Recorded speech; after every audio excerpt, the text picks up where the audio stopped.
Bagaimana kabarnya hari ini? Alhamdulillah ya.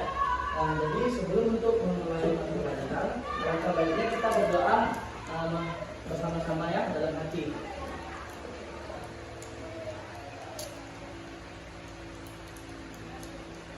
Amin. Jadi sebelum untuk memasuki materi, Bapak terlebih dahulu ingin mengabsen kehadiran kalian ya. Kalau yang namanya Bapak panggil, bilang aja hadir dan angkat tangannya ya. Tiana Zahira, angkat tangannya Yana ya. Tiana Zahira. Cesi Anandami. Wensia adalah Najwa. Siti Naila, Asyifa. Alhamdulillah di semua hari ini. Jadi kita akan memasuki materi hari ini mengenai Isra dan Mi'raj. Ada yang tahu Isra dan Mi'raj? Nggak ada yang tahu? Nggak ada. Nah, jadi Isra artinya perjalanan Nabi Muhammad SAW bersama malaikat Jibril di malam hari dari Masjidil Haram di Makkah sampai ke Masjidil Aqsa di Palestina.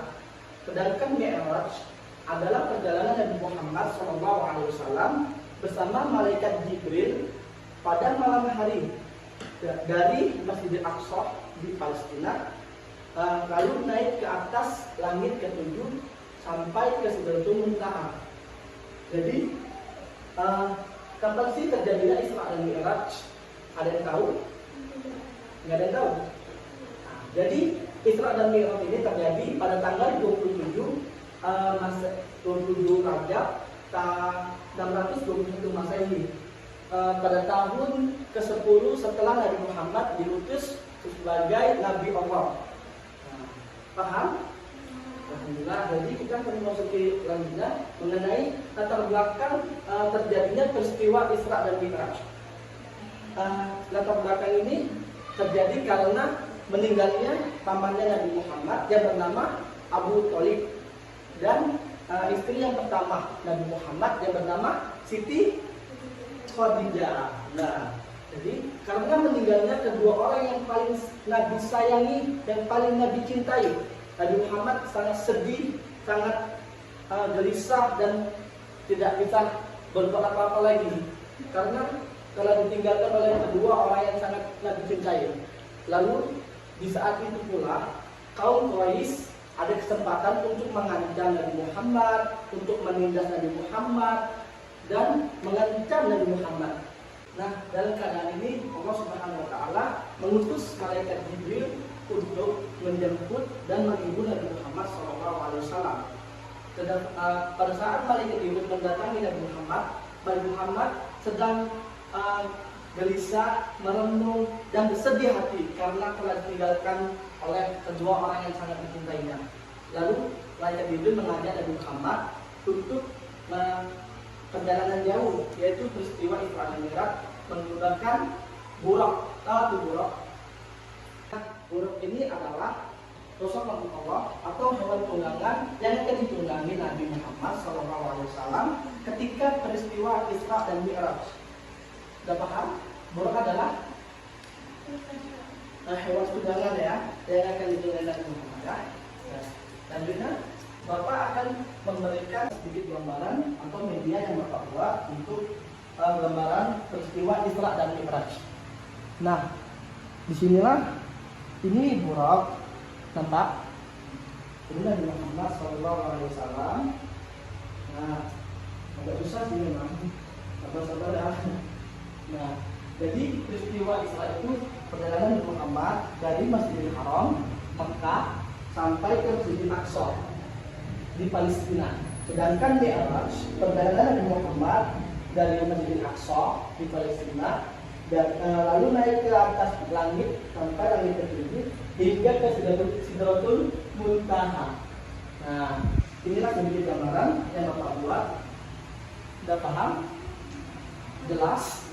Nah, lalu Nabi Muhammad SAW bersama malaikat Jibril menaik di langit yang pertama, yaitu langit pertama Nabi Muhammad bertemu dengan Nabi Adam alaihi salam. Nah, Lalu di saat itu Nabi Adam mengucapkan ahlan wa sahlan atau mengucapkan salam. Lalu Nabi Muhammad menaiki langit yang kedua, berjumpa dengan Nabi Yahya dan Nabi Isa. Selanjutnya di langit ketiga Nabi Muhammad berjumpa dengan Nabi Yusuf. Selanjutnya di langit keempat Nabi Muhammad berjumpa dengan Nabi Idris. Selanjutnya langit kelima berjumpa dengan Nabi Harun. Di langit keenam Nabi Muhammad berjumpa dengan Nabi Musa alaihi salam. Yang terakhir di langit ketujuh Nabi Muhammad berjumpa dengan Nabi Ibrahim alaihi salam. Nah, di saat lalu Nabi Muhammad berjumpa dengan Ibrahim, lalu naik lagi ke berjumpa dengan Allah Subhanahu wa taala. Di saat itu pula Nabi Muhammad mendapatkan perintah dari Allah, yaitu perintah wajibnya sholat 50 kali sehari semalam.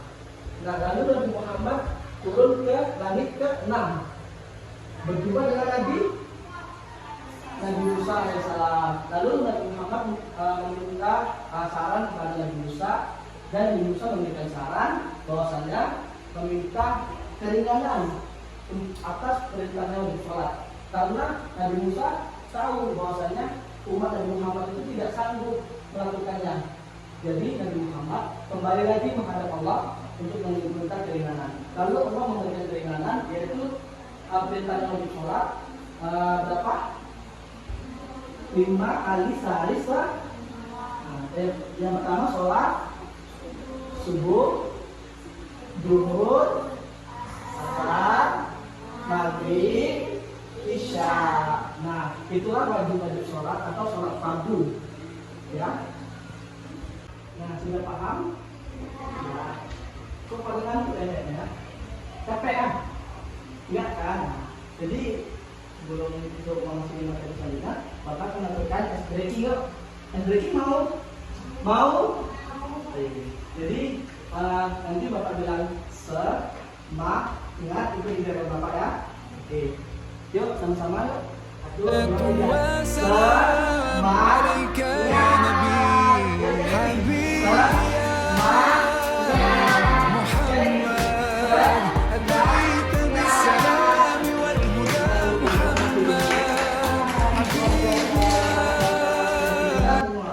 Nah, peristiwa Isra Mi'raj ini terjadi hanya semalam saja.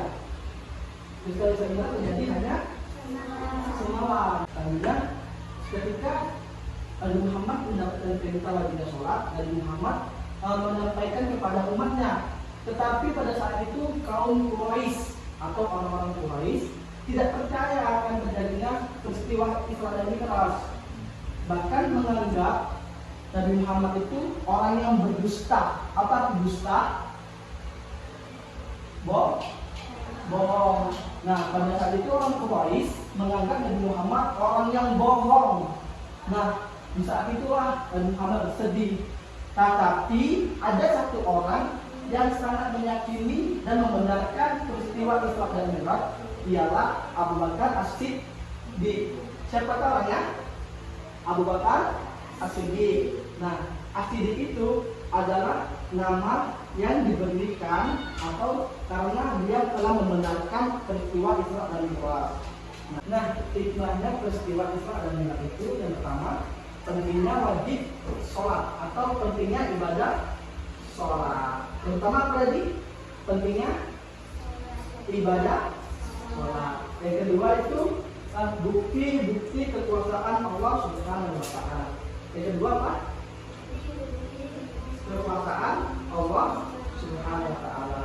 Dan yang ketiga itu membersihkan hati, jiwa dan raga untuk menghadap Allah. Yang pertama apa tadi? Pentingnya ibadah sholat. Yang kedua, bukti kekuasaan Allah. Yang ketiga, membersihkan hati, jiwa dan raga untuk menghadap Allah. Mungkin materi hari ini yang Bapak sampaikan semoga bermanfaat untuk kita dalam kehidupan sehari-hari kita. Amin ya rabbal alamin. Nah, cukup sekian dari Bapak. Wassalamualaikum warahmatullahi wabarakatuh.